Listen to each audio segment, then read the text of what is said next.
Do you have a moment to talk about our Lord and Saviour, me?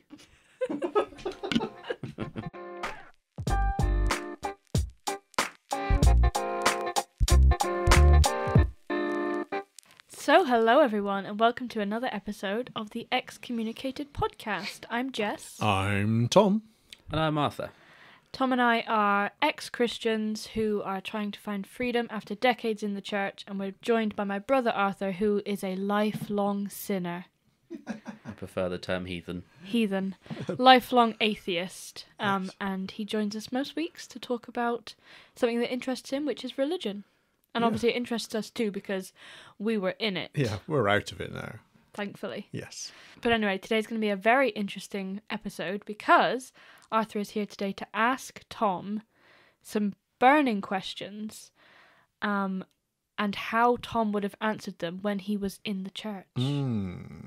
This has been a very triggering week because trying to work out what questions you're going to ask and everything else, and then making sure all my research is up to date and everything is...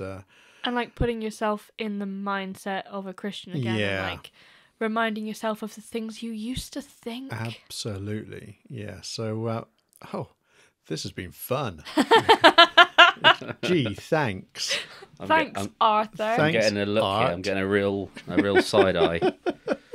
Yes, so basically I've hijacked the podcast for this week, and I've asked Tom to... It's not like you. You don't take things over very I often. know. You I'm very passive. Yeah. Micromanage at all. No. So I've asked Tom 5 questions, and I've asked him to answer them as if he were a Christian, to sort of play devil's advocate.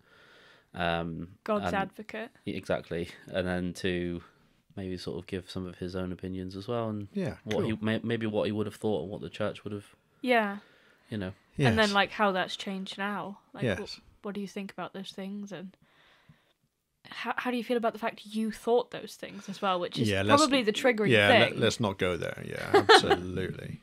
Right, so shall we get some questions? Yeah, give us a first question. Throw one at me. Let's see what happens. So we'll start with the classic one. So if there is a God, why does he allow awful things like genocide, famine, war, poverty, etc., etc.? Yeah, sure. All the suffering. All the things. Everything. All of the above. So, this is always the classic, the one that everyone throws out there. And I have to get back to the real basics now. So, basically, Adam and Eve. So we're going right back to the very beginning. The basics. And basically, we're probably all aware of the story of Adam and Eve, and they take the apple and bite of the apple, and sin enters the world through the disobeying of God, really. God said, don't eat that. Eve was framed. Well, but God said, don't eat that, and she ate the apple, gave it to Adam. Adam ate the apple. It wasn't an apple; it was fruit. Yeah. And sin entered the world, and they were fully aware then of the fact that they were naked. And this is an interesting thing, which you probably do know, but basically they then had to find clothing for themselves, and the only way they could find clothing was to kill an animal. And they use their animal as a pelt to actually then clothe themselves. Because before that, they were unaware of their nakedness. Then when sin entered the world, they were aware of their nakedness.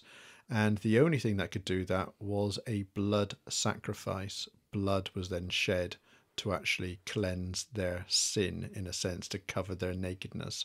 And so they were then thrown out of the Garden of Eden. And sin entered the world. See, that's not the story you're told. Like in cartoons, they've got little like clover leaves covering themselves. themselves. Yeah, sure. Yeah, I understand it's that. It's all cutesy, and they don't talk about having to skin an animal. Yeah, no, I understand that. But basically, sin entered the world.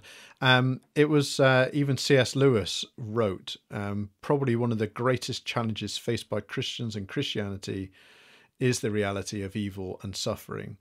And upon the death of his wife, he said, meanwhile, where is God? This is one of the most disquieting symptoms. but go to him when your need is desperate, when all other help is in vain. And what do you find? A door slammed in your face and a sound of bolting and double bolting on the inside. And that's from his book, A Grief Observed. Later on, he comes around and says, that God was there for him. And even though in all of his despair, God was there. But basically, sin entered the world and death and destruction followed suit. And things were bad. And when we talk about sort of all of these things that happen, genocide or famine and things, as a Christian, we were always saying it was all just mostly man-made. Genocide would happen due to the fact that a person would create that. Famine would happen a lot of the time because there is enough food, but unfortunately the food wasn't spread equally around the place. It's all caused by sin. It is caused by greed. I mean, and even to bring it up to date, we've just had the Jubilee, which cost people were saying anything from sort of £2 billion. It cost the public, and yet it was for one of the richest people in the world. So the greed there, you can imagine one of the richest people in the world could turn around and say, "Oh, it's my platinum jubilee. You can all have £1,000." But instead, it was like, "No, I want you to send over special jet planes, and I want concerts, and I want people spending all of their money. I want them to take days off from work, which will cost the businesses. I want all of that to happen," because it was greed. And so as a Christian, I would turn around and say it's due to men's greed that all of these things happened. Now, could God have stepped in and said, "Well, wait a minute, this, wait a minute, this ain't right"? Well, yes, he could have done so, but he gave us free will. And the whole purpose of this is the fact that we have free will. And if at any point he stepped in and said, "No, I'm going to stop this," then surely then, our free will goes right out the window. And as a Christian, I would have said, but he has given us opportunities, and he has given us a way out, which is through Christ. And that really through that, people need to turn to Christ, and they will then have the freedom that they need. I hope I'm speaking in making you any are. sense I'm just at all. rolling my eyes because I remember the amount of times we've talked about this and Absolutely. listened to this, and it just sounds ridiculous now. But it's like the free will thing was always the argument. Yeah, absolutely. Of suffering happens because God gave us free will. Yeah. If we were all robots, Yeah, absolutely. performing His exact duties, then Yeah. we wouldn't be living people. And Sure. God wants us to have freedom, but He Yeah. wants us to choose Him. Yeah.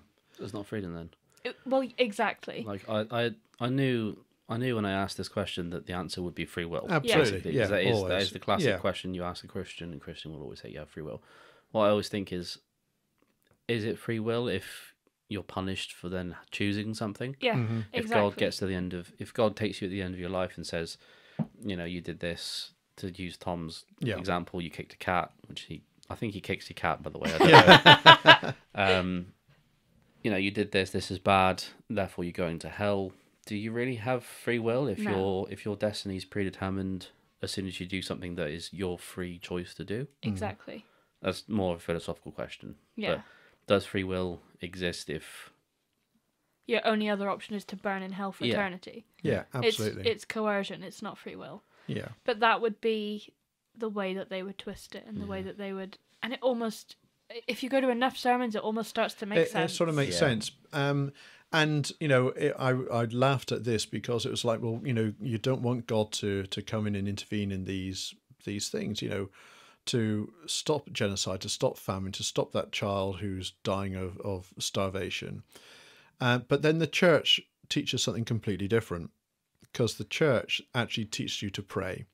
And the church teaches you to pray because through praying, God will enter into these situations. And so the classic is, you start praying for the small things and God will reveal himself. And this is like your parking space before. Yeah, Yeah. absolutely. And Trust God with every little thing. trust God with everything. And so in a sense, you are asking God to step in, and in which case, if he can do that, if he can step in and cure your headache, which is like, great, thanks God, then surely he can step in and cure that famine, that he can step in and stop the Holocaust. Surely he can step in. And you're telling me that people in the Holocaust weren't all crying out to God, and he was just like, yeah, I'm not listening to that bit. But you've got a headache. I'm going to help you with your headache. In a sense, the church does talk about the fact that he does intervene and that he can stop things and that he has got the power and authority to do so. But the teaching that we always say is that, he doesn't want us to be these robots, that we have free will. But as the saying goes, in a sense, it would be better to have a god like in the Greeks, where you have Zeus, who was, a bit hot-headed, and then you had, the different characters of God, the different gods, the Greek gods that had different characters and everything else. It'd almost be better to have them that could react with things. But our God, when I say our God, Our ex-God, sort of sits back and aloof and does nothing for the important things, but does loads for the really not important things. Okay. Have you got any thoughts, Jess, about that? It just embarrassment mainly, just cringing About believing that and being part of that, because it just doesn't make any sense. But that's exactly right. That's exactly what we would have heard the times that we've questioned. That's the answer that you get. And I mean, the classic is, does God really care for us? If he, all of these things. And the classic is, well, yeah, of course God cared so much that he sent his only son, to save us from sin, to save us from death, to save us. And so, yeah, his love and his care is vast. We can then take that step further of, yeah, but if you don't actually follow this gift as a sense of his son, then you're going to burn in hell anyway. So, and he's going to send you there. Yeah. So that he loves you so much. So much. But you know what? Yeah. So this sort of links into one of the other questions I did actually give you. Okay. For the thousands and thousands and thousands of years before the events of Christianity. Yes. I know the answer. I know what he's going to say. That's all. I'm just excited because you're going to freak out. Do you know what the question's going to be? Yeah. Do you? Yeah. Okay. Are you sure? Well, maybe. For the millions of years where humans have existed before Christianity. Yeah. And it does sort of link into the other question I asked you. Yeah, sure. What happens to them? What happens to those people who didn't know of God? Sure. Who weren't Christians, who were just people, cave people? Number one, 4,000 years. I should have seen that coming. Okay. I really should have. So, what are you talking about? Millions of years? Sorry, I'm sorry. You're not one of these old earthers, are you? Yeah, when you're talking about millions of years, no. As a Christian, I would have denied that. I would have said 4,000 years, 6,000 max. So that's one thing. And for those that didn't know of God, I'm going to tell you quite simply, you on one occasion went for a walk up the mountain. Beep, unnamed town. Up a mountain, and you looked down and you saw this beautiful flower, and you looked and you thought, yeah, this is amazing. This is fantastic. There must be more to this than evolution, shall I say. Mm-hmm. And that is the answer which I always got when I ever asked my elders and people in the church, as in, within every person there is a God-shaped hole. Mm-hmm. And before Jesus, because they might not have been introduced to Jesus or anything else, they may be walking through the deserts, the jungles, the wildlands, and come across a beautiful flower and thought, you know what? There's something more to life than this. And their heart would have been judged and God would have known. And as long as their hearts were in the right place and they weren't evil, horrible people, I was led to believe that God would judge, not us, and it was up to him and his opportunity to find out, I suppose, to say whether or not they burnt or not. So judged on acts rather than acceptance of Jesus. Yeah. So why are modern day people not judged on acts the same way? Is it because they're aware of Jesus? In the Old Testament, before Christ, it was the Old Covenant, and the Old Covenant was on what you did. You used to then go to the temple and be purified.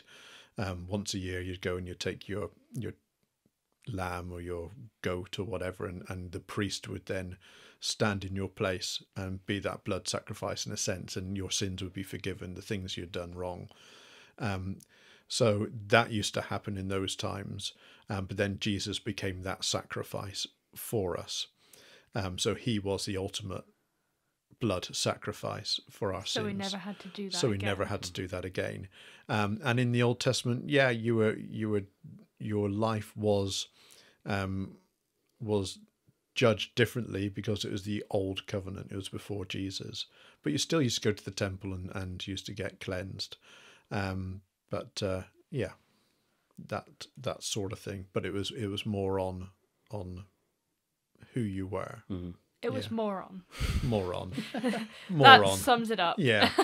Because, obviously before the temple, there wasn't the blood sacrifices that used to do, but even people like Abraham, or Abram that then became Abraham, used to produce a sacrifice. Like when the story of Abraham and Isaac, and he went at the top of the mountain and he was going to sacrifice his son.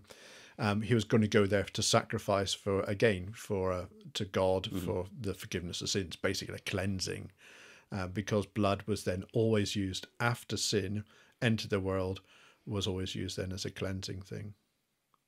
Wow, he had that ready. That was a completely unscripted question. I was excited for you to hear that. Did you genuinely know I was going to ask that question? Yes, that's amazing. Because these are all the questions I asked to Tom before I became a Christian. These are all the issues I had of the things I was struggling with. So why does God allow suffering? What about the people who've never heard of Jesus? Things like that. Tom and I have had these conversations for 2 years before I became a Christian. And so I know exactly what you were going to say. And I was like, I'm going to fucking love this. That was amazing. You looked at me like, I can't wait. Go on, do it. Tell him about the sacrifices. Yeah. Yeah. But I can see you were linking really then to the people of old, really.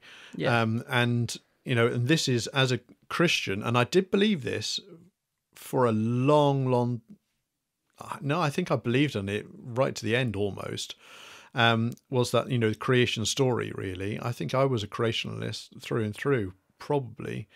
If you had questioned me a bit hard, I might have crumbled, but I think that's what I wanted to believe. Might not have had all the answers, but that's what I wanted.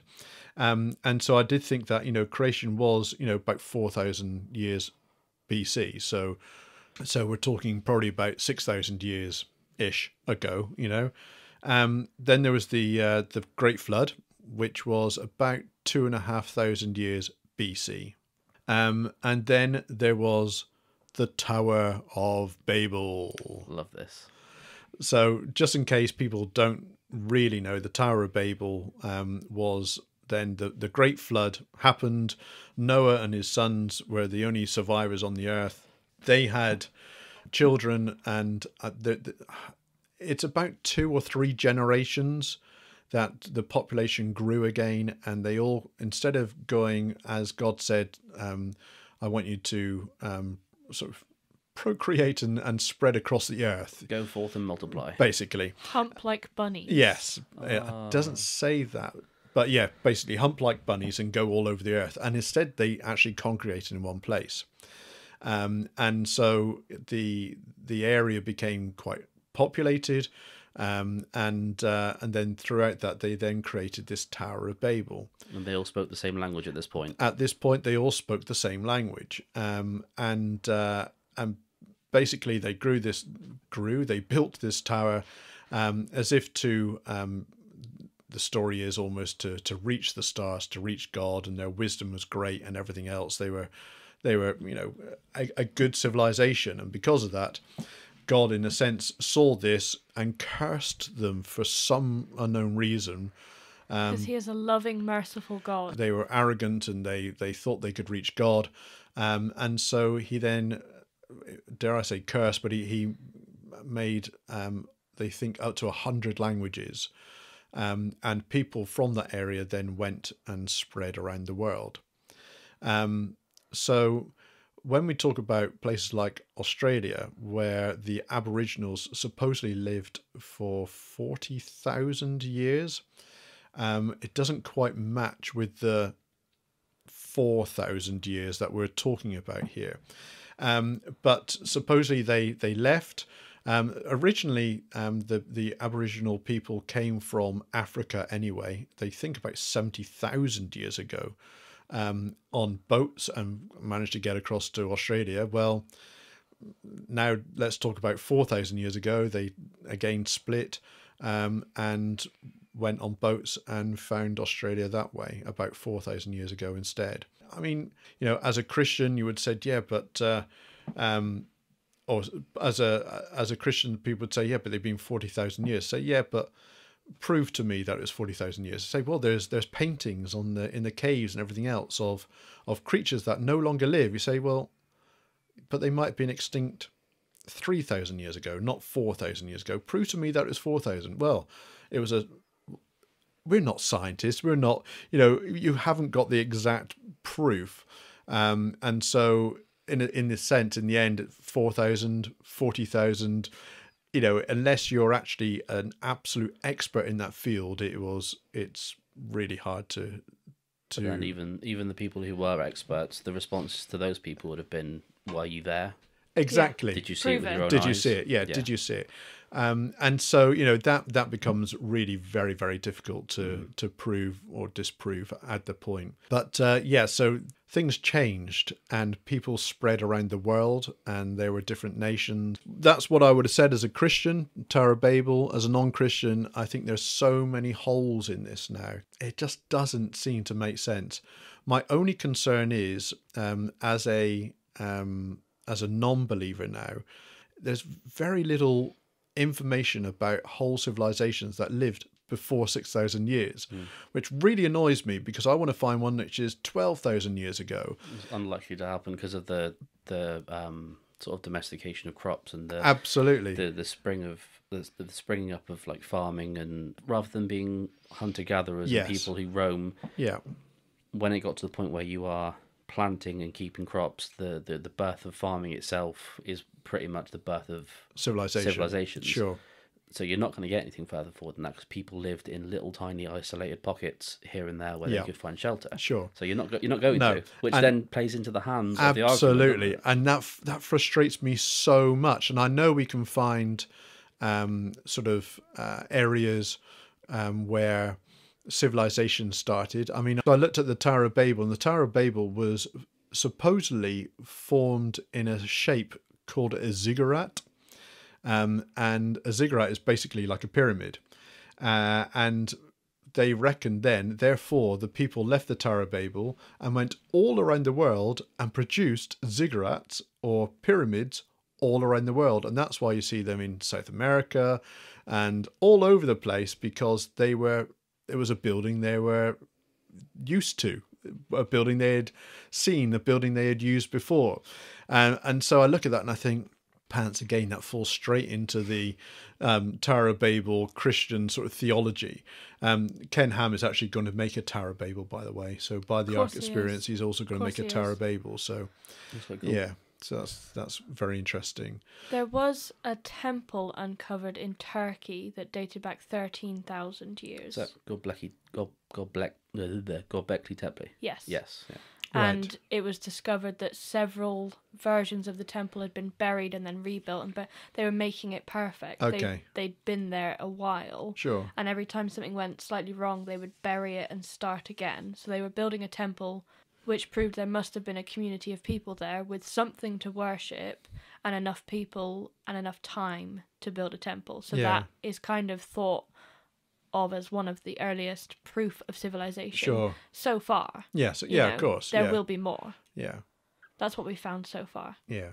I just found a quote just on Wikipedia about civilization, and it just says the earliest signs of a process leading to sedentary culture can be seen in the Levant to as early as 12,000 BC, when the Natufian culture became sedentary. It evolved into an agricultural society by 10,000 BC. Okay. So you're looking at 12,000 years ago. Yeah. Okay. Obviously, I'm not an expert in the field, but it's whenever something comes out, I think, oh, is it before 6,000? Oh, no. And I get really down then because I really want the evidence. I want it to kick me in the face. I can kick you in the face if that would help. Oh. Yeah, I want the evidence to kick me in the face. I was just another thing. I was sort of what happens if aliens get found, because I've kind of linked into the Yeah, that's right. You did mention about aliens, and this was something I asked my father on one occasion, and he said he doesn't believe there are aliens because if there were aliens, he feels that God would have mentioned it in the Word. And so, as a Christian, I would have said something similar. I don't see any evidence of aliens. yet. As a Christian, I didn't see any evidence of aliens. I certainly didn't see it in the Bible. And I felt that if God was telling us all about creation, he was telling us about how things started in civilization, he told us all about these things, then surely he could also mention the fact that there were little green men By or the whatever. way, watch out for your neighbours. Yeah, basically, that sort of thing, which he didn't. Therefore, I sort of hoped that there was, even though it didn't say anything, there wasn't. I couldn't believe, even as a Christian, I couldn't believe that our planet, which is in our solar system, which is in our Milky Way, our galaxy, which is one of gazillion galaxies, has no other life forms on it. I just couldn't see that didn't happen. And so whether or not we'd ever find them or they would ever find us, I can't believe that that's not the case, really. So that was then and now, really. You've probably seen the old TikTok video or the YouTube video of it starts off with the planet and you go out and out and out and out and out, and in the end you've got this galaxy. It's like, and it becomes, is it like a donut or something? Yeah. And it's like, my goodness me, it is vast beyond vast. I think it's impossible. It's just, you cannot get my head around it. It's so vast. So yeah, I can't prove one way or the other, and as a Christian, I couldn't either.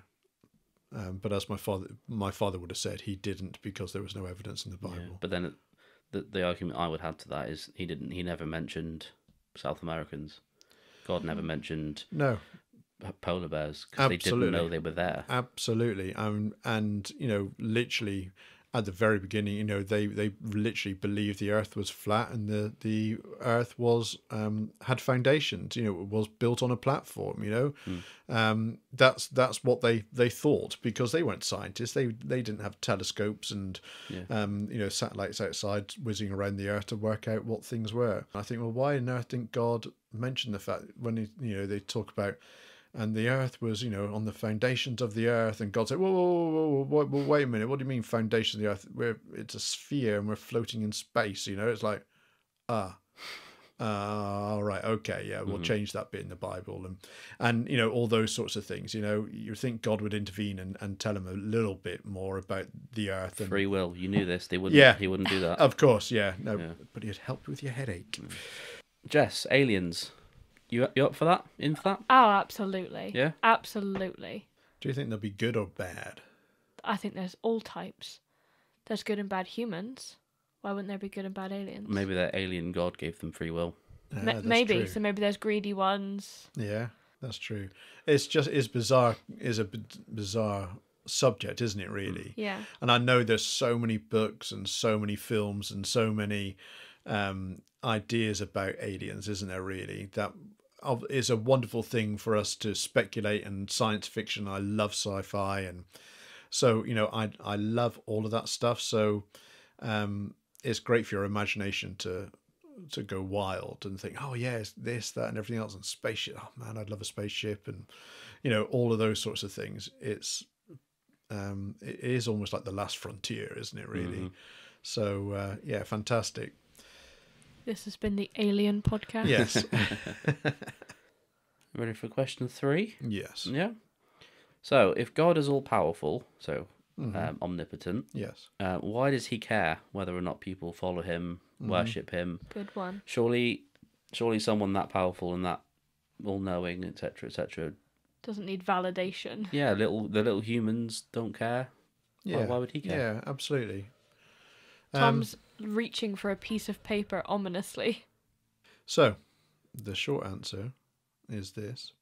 Why did God create us, basically? What's the purpose of him to create us, in the first place? Is it basically for his pleasure, type thing? Are we pets? Vanity. That sort of thing. Is it for his own glory? I've got this as a comment. Is it for an overflow of his love?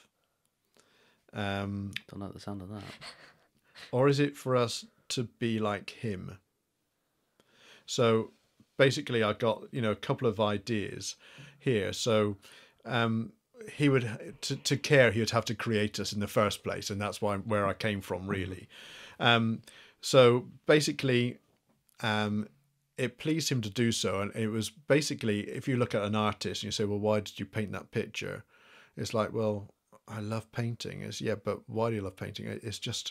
It's an artistic expression of myself. I love to show the fields and the trees and the flowers. And you're like, oh yeah, it looks really nice. It's like, yeah, thanks. I'm an artist, And basically, it's the same sort of thing. Why did God create us? Why does he care whether we follow him or not? He created us so that it was an artistic expression of himself. I want to create something which shows what I can do. It pleases me. It makes me feel good to produce something like this, and in so doing, I just want to love it. I just want to, I've produced this lovely little thing, and I really, really love this. In a really sad, simple way, it's like some people who will like plant a seed, and they'll watch that little thing grow and sprout, and they water it, and they look after it, and they tender it, and they cut the little leaves off when it needs to, and if the flower doesn't worship you, you pull it out of the ground and set fire to it. Set fire to it, yeah. Yep. Burn flower. And so it's that sort of thing, tending it, looking after it, caring for it. You feel pretty good about yourself when you've actually got your plant growing and it's all looking good and it produces fruit or it produces veggies for you out of the ground. It's like, yeah, I did that. That's really cool. Not something I've ever experienced. No. But God is all powerful. He didn't need to prove that he was capable. That's the weird thing. No. When we grow a plant or complete a project, it's almost like proving to ourselves that we could do it, and that brings the joy. But also, as an artist, you don't have to do it necessarily for other people.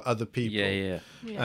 Sometimes, people will dance, and they say dance as though someone's not watching type thing, isn't it? You're doing it for yourself. You're doing it for that pleasure, so that's another reason. And then we've got, he created us for his own glory. So it was almost like people will turn around and say, you produced that, let's go back to flower. You produced that flower. That was fantastic. God, you are amazing, actually. Who's saying this to him is his god mates? Yeah. Right. Yeah. Okay. That was fantastic. That was really, really good. Yeah. So you've got a couple of different things there. This is what I would have said as a Christian. And then for us to be like him, as it says in Genesis, so God created mankind in his own image. In the image of God, he created them, male and female, he created them. So he created us to actually be like him. Because he enjoys the act of creation, and creation happened as an outpouring of his love. He created us to glorify and enjoy him forever. and he made us basically to become more and more like him. And so, does he care whether people follow him or not? In a sense, yeah, he would have to, because he wouldn't have created us in the first place if he didn't. But he didn't need to. He didn't need to create us, but in so doing, he got stuff out of it, and we got stuff out of it. That's what I would have said as a Christian. Okay. How would you respond to that, Jess? I'm just very confused by that idea. I feel like there would have been a better explanation than like... Oh, great, it just... thanks. No, just that, it just makes him feel good. But he's God. So what you're saying is God is an insecure child? In a way, I mean, if he's got to create billions of people to worship him, to make him feel good about himself, and that also doesn't make any sense, because he could have just been feeling... He didn't have to make these people that then had to live and make a choice and follow him, and if they don't follow him, then he grieves for them, and he didn't have to do that. This whole process is pointless. How does it make him feel good? I don't understand the plant analogy, because he didn't need to do that. He was all-powerful, doing his own thing. He didn't need validation from humans.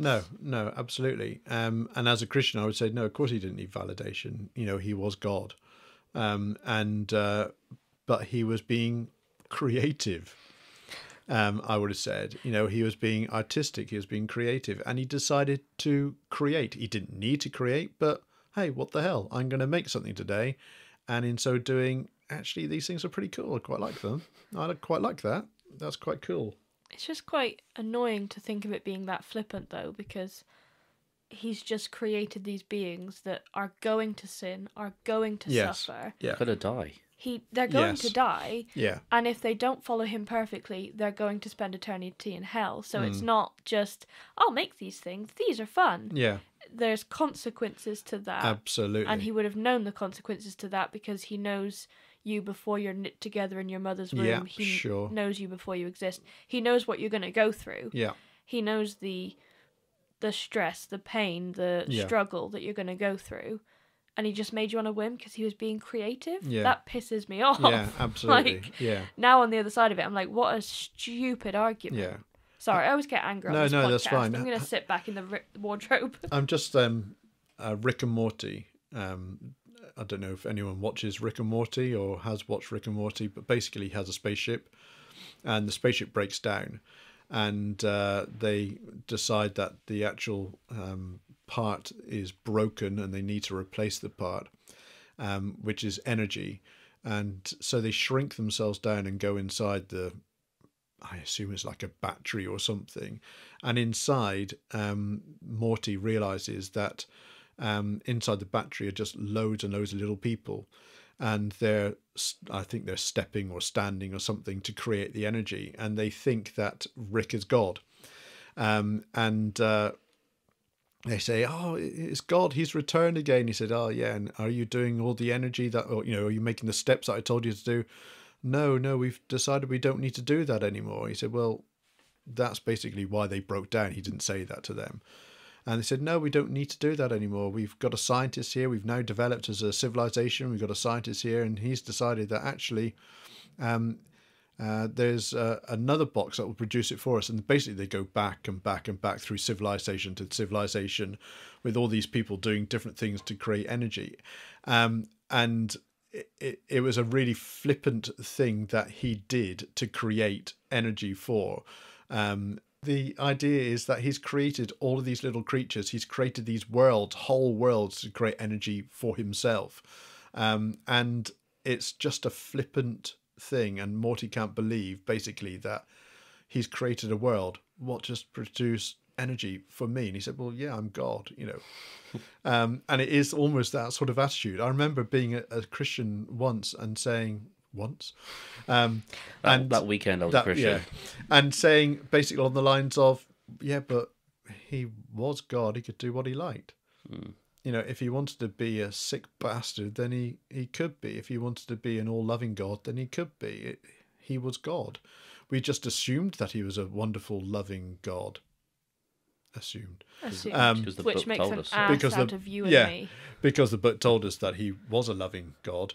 But yeah, it's my idea was, well, he was God. He could do what he liked.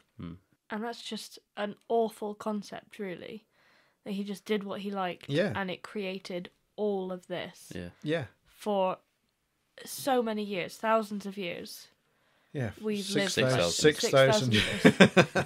We've lived like this, and the amount of people who have just suffered and gone through horrible things, and it was on a whim from God because he wanted glory. Yeah. That's vile. That's a vile thought. It's so kind of egotistical. Yes. Yeah, If God does exist and that's what he did, then that's awful. that's all he's done is just to boost his own Yeah. self-image, which is pretty much the opposite of, it's one of his sins, isn't it? Vanity. Yeah. Yeah.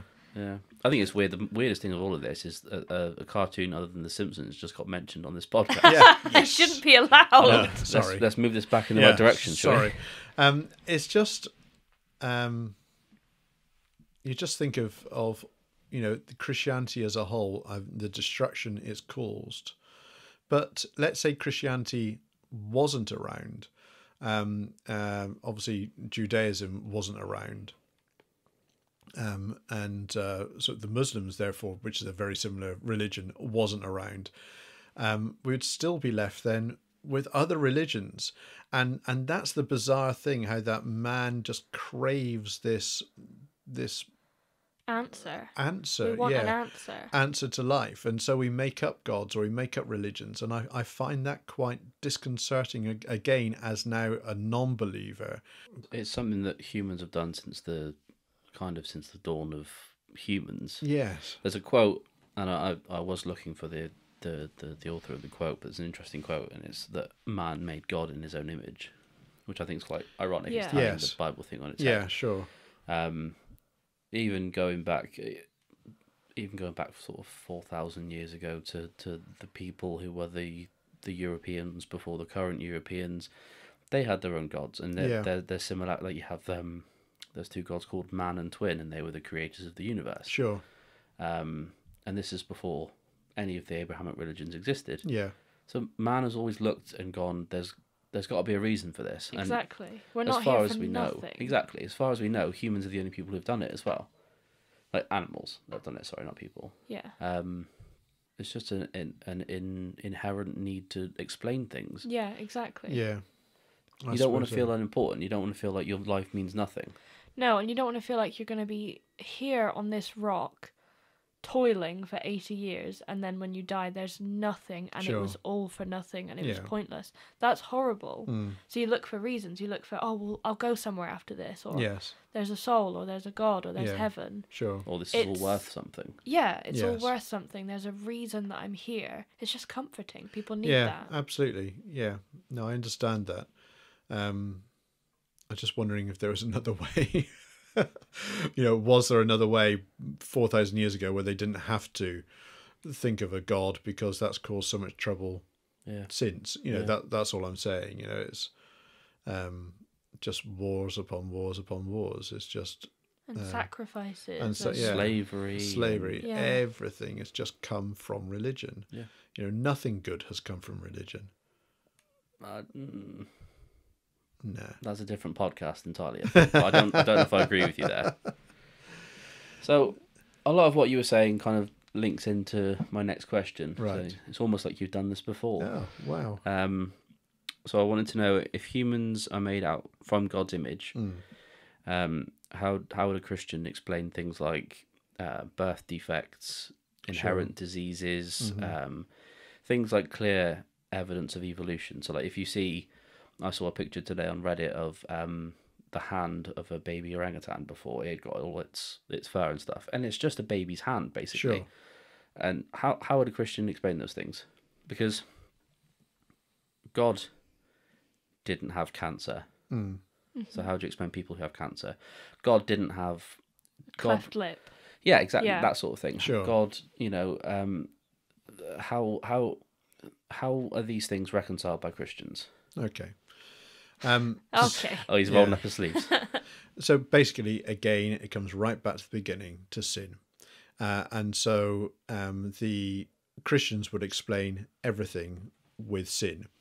So in a sense of birth defects, they would blame it on the fact that some people were having maybe incest was taking place, or maybe generation upon generation were sort of intermarrying, and so birth defects would take place, and there would be sort of genetic problems and everything else due to sin, that things like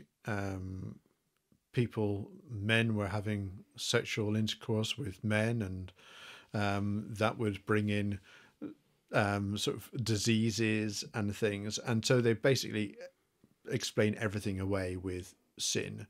So because these everyone problems, was faultless in the garden.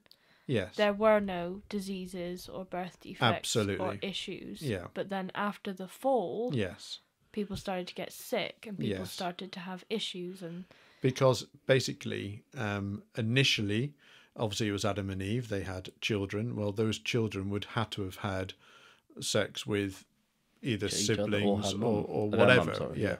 Now, because Adam and Eve were pure, in a sense, they were the first, and so the best of the best. It was highly unlikely that there would be birth defects from that, because they were in the right state. But by the time the fifth or sixth generation were doing these things, then sort of genetic problems would start to take place, and so disease and things would start to form. So that's how I would normally have explained it as a Christian. And yeah, it makes sense, because hell yeah, that would cause all sorts of problems, Yeah. But then surely the scientific viewpoint in retaliation to that would be, this was allegedly 6,000 years ago. Adam and Eve is 6,000 years ago. Yes, that's right, Yeah. 6,000. If we're talking about modern day people who have birth defects or have diseases or any of these things, surely if it was a case of this came from Adam and Eve, those matrilineal lines and all the rest of it, all like the thousands of years of humans, which must be an unbroken chain of mothers and fathers and kids. Yeah. Those lines wouldn't have continued anyway. So how does that work? How does it work if within generation 2 of humans, so the children of Adam and Eve would have had to have either intermarried or mated with their own mother or father, their lines couldn't have continued much further anyway, because of the number of defects. Yeah. So how does that relate to today? Because then surely the humans would have died off very quickly. and every single person would have birth defects. Yeah, and the fact is, of course, that the world grew pretty quickly, and then the flood came anyway and wiped everyone out. That's a really good point. Damn it, he's prepared. Damn it. And so again, it was Noah and his family and his sons and his daughter-in-laws and everything else. And so life starts again. Yeah. It's Life finds a way. life. Yeah. There's so many holes in this again, because before the flood, life was getting pretty bad. The reason why God actually brought the flood was because things were pretty rough, and he found that angels were having sex with the women on the earth, so there were giants in the land and all of this sort of stuff. And then God wiped the whole lot out. Of course, what we do find then is during David and Goliath came from the family line of giants. Yeah. But they were all wiped off the earth. Yeah. So how's he still around? So none of it makes sense. So that doesn't make sense at all. Even David had his crew, which I've forgotten off the top of my head now, They used to go around. They were like the hardcore crew that used to go around. And they believed also that they were the heroes of men. They were like incredibly strong and fit, amazing men who also may have come from the lines of these giants type thing. So it's just, it doesn't seem to make a lot of sense. The Bible has great big holes which are filled with Jewish text. And a lot of the Bible you'll read and it says, and this you'll find in the Jewish text of whatever. But the Bible didn't include that. It just includes the books that we've got, so there are holes which we could do research for, but the Bible is the inherent word of God, and so shouldn't be added to or taken away from, though even though in the text it says refers to Jewish history books basically. So Jess, giants, you reckon you could fight one? Given the right catapult, I could. yeah. What's the little cat? What's little the little sling. Slingshot. Slingshot. Yeah. Yeah. Yeah. Give me a slingshot and some tacks. I'll do it. Yeah. I'll take him down. And if the devil doesn't like it, he can sit on attack. Ow! Sit on attack. And we're back with The Simpsons. Yeah. This is where, We this brought is it where back we want round. to be. Yeah. Now in Rick and Morty, No. We don't want to hear about Rick and Morty. Okay, so I have one final question for you, which I believe you've looked into.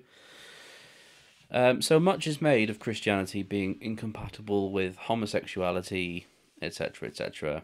So I have here the quote: "A man who lies with another should be stoned." Why are only some of these rules focused on? So why do we not follow? Well, I say we. Why do Christians not seem to care particularly about rules like you cannot plant two different crops in the same field?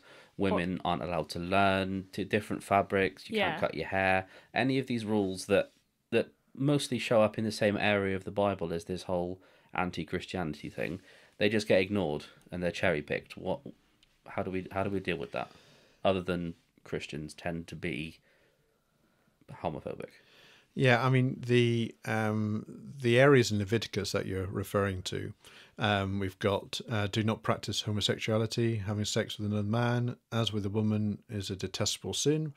That's Leviticus 18:22 and Leviticus 20:13. If a man practices homosexuality, having sex with another man as with a woman, both men have committed a detestable act. They must be put to death, for they are guilty of a capital offence. So that's actually cherry picked, as most Christians do. They like to take verses out of the Bible, out of context, out of translation, and then use it for their own. The area it came from is talking about basically talking about the Jewish people at the time.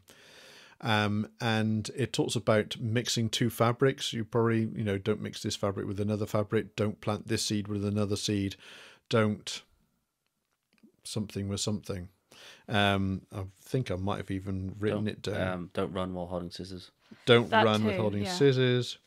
Don't eat before swimming. Never eat yellow snow. Yeah. Oh, man. Let's see, I've written it somewhere. Let's think of There more funny we things go. while he's looking. Yeah, Quick, that's quick, okay. vamp. Quick, something else. Don't pick your nose and then eat it. No, that's fair. That'll do. That'll do. So basically, these areas, first of all, about the different seeds and about the fabrics and things, are basically metaphors. And we're talking about this as the beginning of the Jewish people.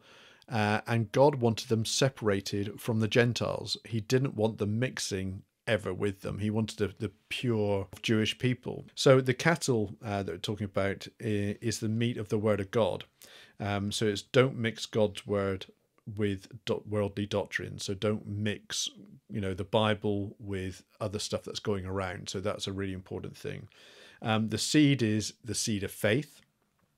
And basically God said, and Jesus did often as well in his own parables, about, let's see if I can find it. the tares or bad seeds are allowed to grow because to disturb them might damage the wheat. But the tares are also robbing nutrients from the ground in which the wheat grows.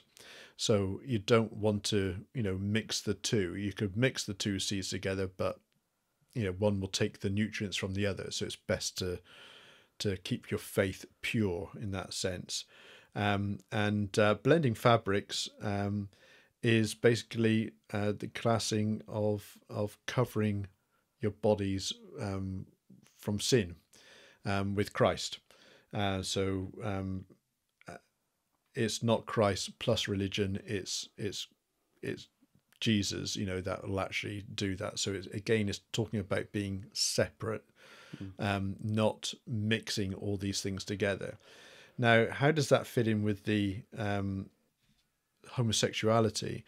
A lot of these things, as I said, this was written for the Jewish people at the time, keeping them pure and keeping them separate. And the translations we have nowadays, now I know I'm going to get lots of flack from people because there are Christians here who, I know of one that had a heart attack screaming about this. But basically, the translation, we're translating from Leviticus, and Leviticus wouldn't have been written in English, in an English Bible by a white person. It would have been written in Hebrew, and the Hebrew that would then been translated into probably Latin, and then from Latin it would have been maybe an old form of Latin, then maybe or into a newer form of Latin, or maybe I would say first, and then written into Old English, and then written from Old English into English, and it's just so lost in translation. And if they supposedly, and I'm not a scholar, so I'm going to say, supposedly or allegedly, which we're of wont to do. It's the word of the day. It is. But basically, they're saying that initially there's a number of translations which goes back to the original, which talks about the fact of a man should not be having sex with a younger boy. That's where it comes from, really. Now, even beyond that, the reason being was due to the fact that the Romans used to do such things, or people of other faiths used to do such things.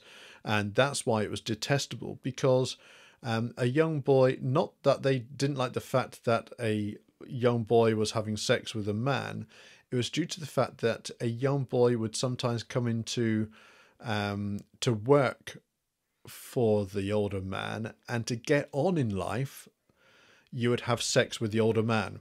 So if you wanted to be I can't think of an example off the top of my head, let's say politics, because it wouldn't be for like carpentry or working in the field type thing. It would be for important jobs, like a higher station, for a higher station in life. So you would have your politician, and you could be a servant there, or you could work in the fields or whatever. But actually, if you wanted to get on in politics, you would have sex with that politician, in a sense. And they're saying that is detestable. You should not be doing that. That is the detestable thing, the detestable act. That is wrong. You should not do that. But that was what people used to do.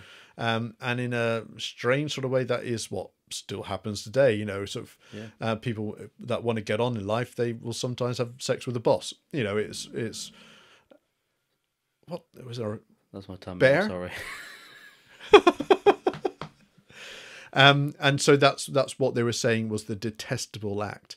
Now that's been lost in translation so many times now, that they're now saying two men having sex is a detestable act. And that's where all these problems come from. I am not a scholar, and I cannot 100% clarify it with and in Greek it says this, and in Hebrew it says this. I can't. I've just done research, and this is what I've read. So, this is what I'm relaying.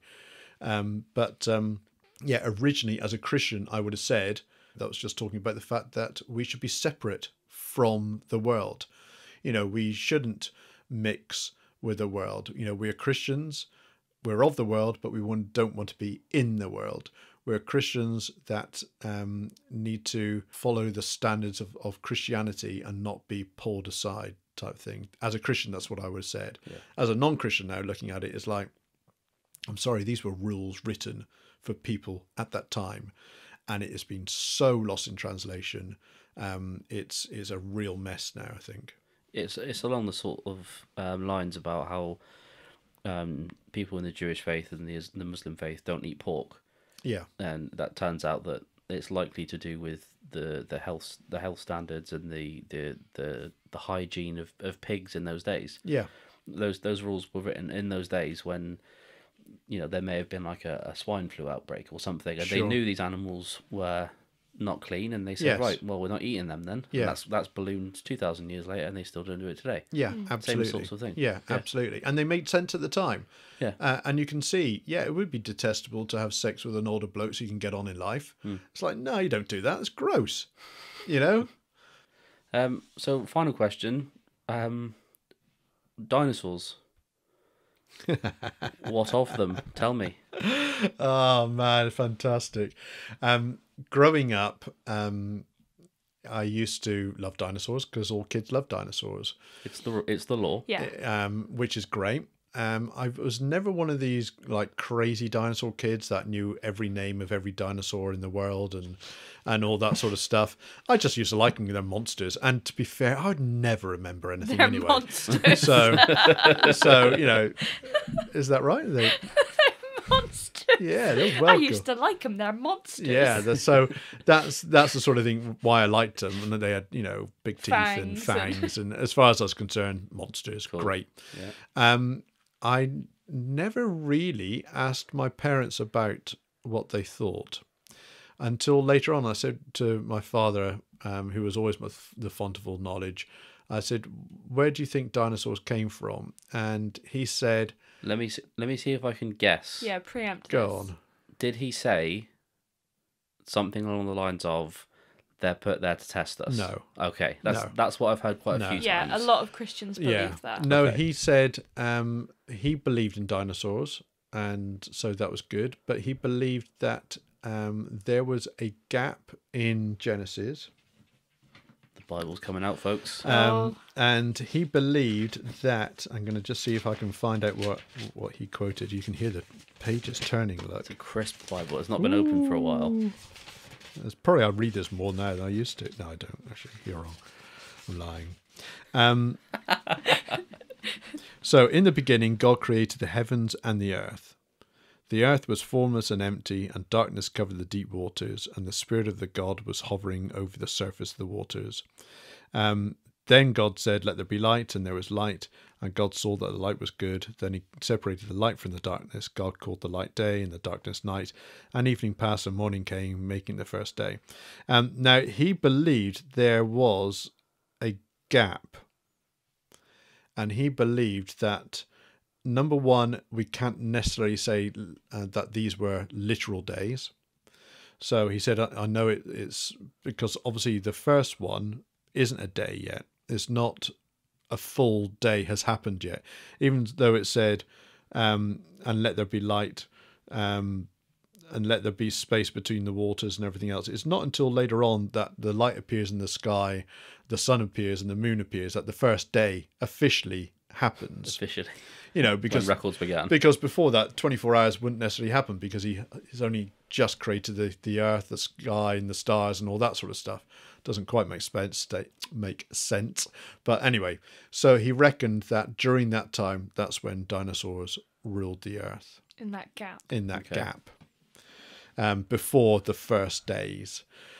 That sounds an awful like a Christian trying to just squeeze in something that doesn't make can't sense. Explain. Yeah, I feel like it's easier to believe that Satan put them there to test us. Yeah, it's funnier. It is really funny. I mean, to be fair, when I listened to that, it was like, okay, so the days hadn't started. The sun and the moon and the stars happened day, whatever it was, 3, whatever. but the dinosaurs wouldn't have been able to survive before that if there wasn't a sun and no plants are around. So that doesn't really make sense. But what I think he was trying to say is that the days didn't necessarily need to be 24 hours. The days could be 24,000 years, you know. It was just the way it is. Okay. And I've heard Christians since say that likewise creation could have happened that way, but that's how evolution in a sense could have happened, fits in with that. So it could have been 24,000, 100,000 years. Is that a number? It is now. It is now. 24,000, 100,000 years each day. And so, you know, maybe that's how I've heard Christians sort of try to prove evolution, that it wasn't necessarily 24-hour days. Yeah. So I think that's how he put it. As a Christian, as I said, I like to believe in creation, and I think I just listened to him and I just said, yeah, okay, and that's what I believed, but I didn't ever think it through because I didn't want to think it through. Yeah. You Okay. just bury your head about I just, it. And, you know, yeah. dinosaurs, yeah, they're great. Yeah, I love them. They're monsters. They're monsters. And there's bones all over the place. So yeah, they're fine. Yeah, they're definitely alive, you know, or they were definitely alive. And there are some alive. It's okay. Moving on. Yeah. Chickens are dinosaurs. Yeah. Sort of crocodilians and all that sort of stuff. Crocodilians. They're monsters. Yeah, they're monsters. So I sort of saw that. Then I had a thought myself before I heard it from anyone else, and I thought, you know, God could have just put those bones there just for a laugh. During his comedy years, You know. at university. He was a creative chap, you know, so he wanted to make people, and we talked about that earlier. And And then you he know was what? up there like, they're gonna fucking They're love gonna this. love this. Send the lizards. I've got a great idea. Why don't I stick some bones all over the place? That's going to keep them happy for ages. They can play hide and seek. They with can, and then they can make films about it later on. And so part of me honestly did think at one point, well, maybe God just put it there for a laugh, you know, just to... Just for the non-visual among us, Jess's head is in our hands right now. She's slapping herself. Yeah. She's going to kill him. You As soon as I go believe home, that? she's going to kill him. It was my own thought process. That wasn't something that someone had told me and I It's followed. even worse. No, it's great. I'd been thinking. It was like, you know, so that's great for me. But you were thinking dinosaurs were fake. No, They were a prank. no. I thought that God had put bones there, not fake bones, real bones. I mean, they'd all Monster bones. monster bones. They make a shape. You know, it's like a big jigsaw puzzle. And So he didn't make dinosaurs, but he made the bones. of Yes, dinosaurs. yes. That's what I thought for a while. I was older than 5 at the time. So I did think that for a while. I thought, you know, well, why not? If God is God, why not? He can do whatever he wants. He could do whatever he likes. Yeah. He could be a bastard. He could be a fun god. He could be a dinosaur bone creating god. I mean, why not? You look at the Norse gods, and they've got a trickster god. Loki's a trickster. Yeah, absolutely. And I did honestly, because we always depict God as doing this or that, and I thought, well, he could. If I think God is God, then why didn't he do it? You know. Yeah. Then I suddenly realised that actually there's other dinosaurs around as well, as in there's, you know, a few big ass things that still live, which Monsters. look, which A few current monsters. yeah, which look like it, and then chickens and that sort of stuff. And I thought, oh yeah, maybe they were around, you know. Yeah. So my theory changed slightly.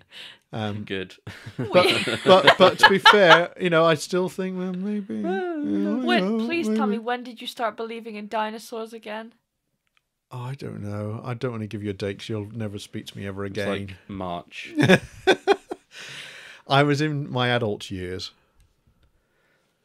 Yeah. Fully developed brain? I was a Christian. Oh yeah, Yeah. underdeveloped brain. Oh, God. Yeah, so I reckon, I was a Christian and quite an adult. But Quite an Quite adult. an adult.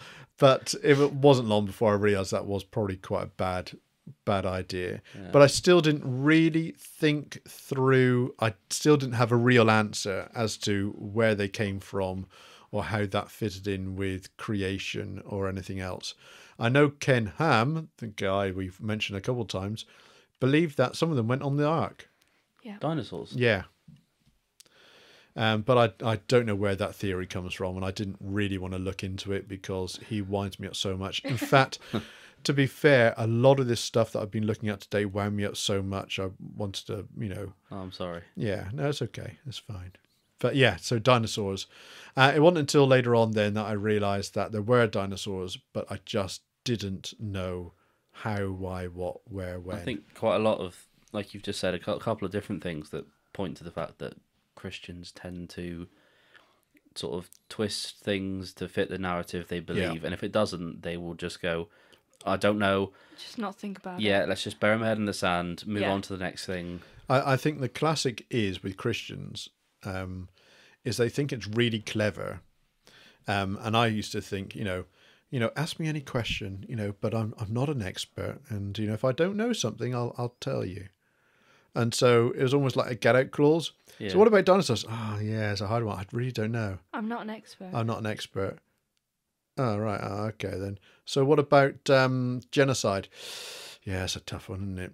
You're not really sure about. And so they put out this clause before they even start about the fact, I'm a Christian. I know what I believe, but I don't have the answer to everything. Which is good in one sense, but it was also like a get out clause of I don't really need to think about anything. Yeah, but it will sort of disarm you if you try and go into an argument with a Christian and say this, I don't agree with this, because they will say immediately, I don't know the answer, and it makes them seem more humble. And, absolutely, and that's what I said. It was a brilliant ploy, but it was because most of the time they're too lazy to do, and I mean that in the right way, they're too lazy to do the research themselves. Unless their minister has told them dinosaurs came from here, they're like, I can't be bothered to look that up. I don't understand. It's too complicated. But if the minister stood up and said, now, today we're going to be looking at dinosaurs, and I'm going to tell you all that Satan put the bones there to deceive us, they'd be like, right, that's it. That's it. I know it. And they'd then be able to quote that. But and that is a belief, of course, that Satan did put the bones there to trip us up, distract us. Yeah. So, Jess, arm wrestler T-Rex. You winning? Always. It's a T-Rex. It's a monster. It's a monster. It's a monster. You might be able to hold his arm for 5 seconds or so, and he'll bend down and bite your head off. Yeah, you wouldn't last long. Oh, I forgot about the head biting. Yeah. But then you are quite scaly, so maybe you'd... I would repel his teeth. Oh no, this isn't a visual podcast. No one will know that I'm not scaly now. It's going to take your word for it. They'll think, is she really green? It's the magic of podcasts. Yes. So that was the final question, although I did want to ask you just quickly, just to throw one last one in, that you hadn't prepared for. Yeah. Why would a loving God allow followers of other religions to go to hell? Yeah. Because God is loving and all of this stuff, and that's great. But if you follow a different God, you're damned. Yeah. Why? How's that acceptable? Yeah, it says in the word that everybody is given the opportunity to accept, and I believed as a Christian that everybody would have been given the opportunity to believe in Christianity, in God, and if they chose not to because they were following another religion, well, that was, dare I say it, their problem, not mine in that sense. Okay. The thing which I find now quite horrific is that if I was born in a different country, I would have been I could have grown up as a whatever, let's say Muslim, or a Hindu. Let's make it completely different. I could have grown up as a Hindu, then I'm damned. And as a Hindu, let's say I was living in I don't know. I think Christianity is worldwide now, and so I would have heard of it, but I would have followed the Hindu ways, and I'd be going to hell. Yeah. But Christians believe that everyone is given the opportunity to accept or deny God. I just find that one hard. I find that one irritating because if you go back, I don't know, 1,500 years, there's parts of the world there's parts of the world that no one's no white person's ever been to, no Christian's ever been to, and who have never heard of Christianity. Sure.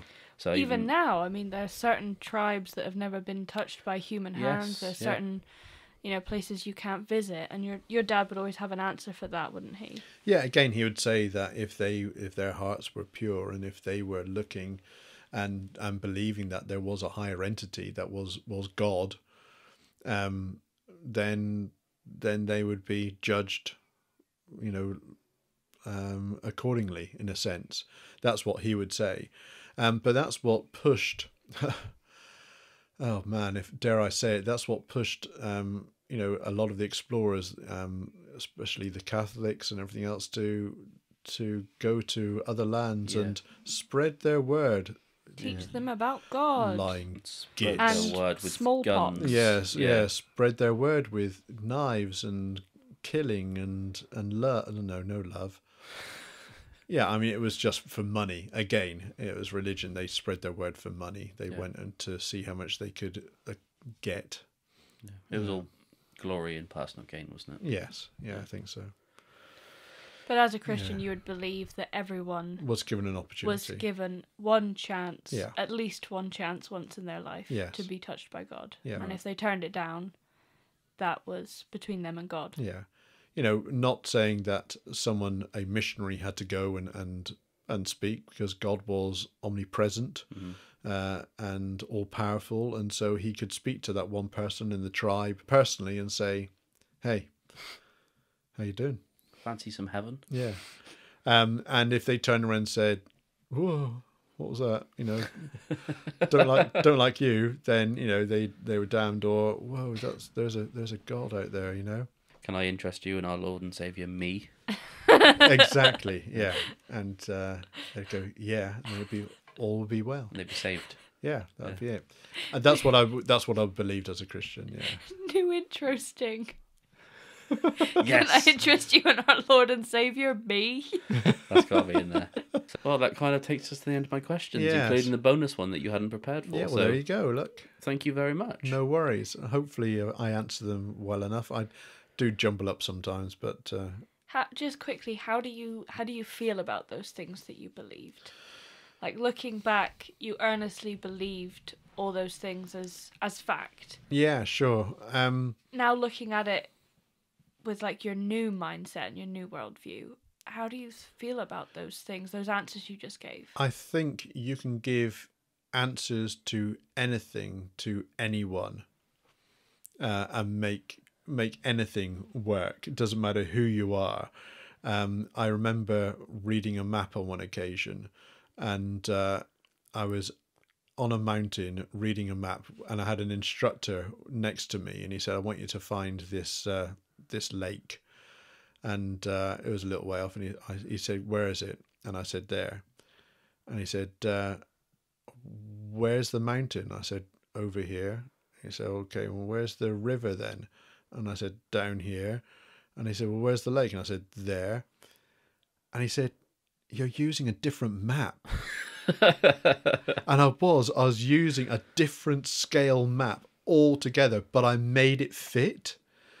And convinced, in a sense, I was convinced. Convince yourself. And convinced myself that I had got the right place. And he laughed and he said, you're using the wrong map. He didn't say it in so many words. And that's the same. I think anybody can answer anything and prove to themselves and see whatever they want to see, because that's what they want to believe. And looking back at it now, it's like I was convinced and I knew that what I was saying was right. But in another sense, if I'm being really logical in a sense, I'm now convinced the other way, and I'm looking at it in the other way and convincing myself that what I was seeing in the past was wrong. And so anybody can see anything and make anything work. I feel as though I was an idiot, and I look at it now and I wish I had more sense to research more myself, rather than taking things at face value. Like, oh, my dad said they were in the dinosaurs were around then, rather than just taking things face value. To actually do a little bit of research. I used to do loads of research, to be fair, But it was the Bible. But it was the Bible, just to do more and read around the Bible, read what other people said, what non-Christians said about dinosaurs, what non-Christians said about the gays or whatever. What did I think remember from last season that gays is bad. I don't know if you kept that in the podcast, but that's in there now. It is. So I think I just used the Bible for my research. I then went to Bible scholars for their answers to explain what I wanted to believe, what I thought was the answer, and I forced myself to then fit that into my own belief system. Yeah. But you were never allowed or encouraged to look at the other's point of view. No, of course. You were brought up to believe that one text. Yeah, sure. But later on in life, I should have been adult enough to think, well, wait a minute, I need to read around this a little bit more. Mm-hmm. But by then it had been ingrained, and I wanted to believe what the Bible said. I didn't want to disprove the Bible. I wanted... Because it was your whole life. It was my life. I wanted to find the answers in the Bible. I didn't want to find it elsewhere. So if someone said, this is right, I thought I wanted to find in the Bible where it said, this is right. And so I'd go to a scholar, I'd listen to sermons, I'd try to find everything to prove the fact that that is right. And then it'd be like, yeah, there you go. And then someone turns around at the end of it and says, you're looking at the wrong map, you idiot. And that's where I'm at the moment now. It's like, you're an idiot. You were looking at the wrong map. You're in the wrong scale or whatever. That was wrong.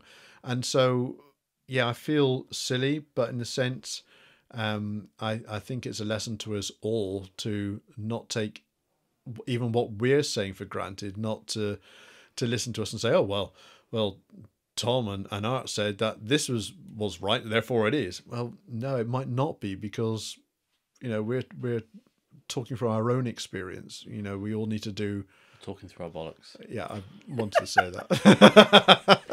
We're just talking through our bollocks. we just need to do our own research, I think. I don't think anyone's at any danger of listening to me and thinking, that guy's right, I'll go with what he says. Don't worry. I do. All your questions? That's all my questions. That's everything. All your thoughts? All my thoughts, I think. Well, thank you, Arthur, very, very much for asking those questions and for being here with us today. You're basically a staple of this podcast at this point. Yeah, I was going to say, stop thanking me. I live here. You do get mad when I thank you. So, thank you very much for listening to this episode. We hope you've enjoyed it. Don't forget, you can email us, you can message us on Instagram, you can give us some thoughts for future episodes or other questions you may have, and we'd be happy to answer them. Definitely. And we hope you enjoyed it, and we will be back next Sunday from 10 a.m. to reclaim our Sundays. Whoop, whoop. So, bye. Bye.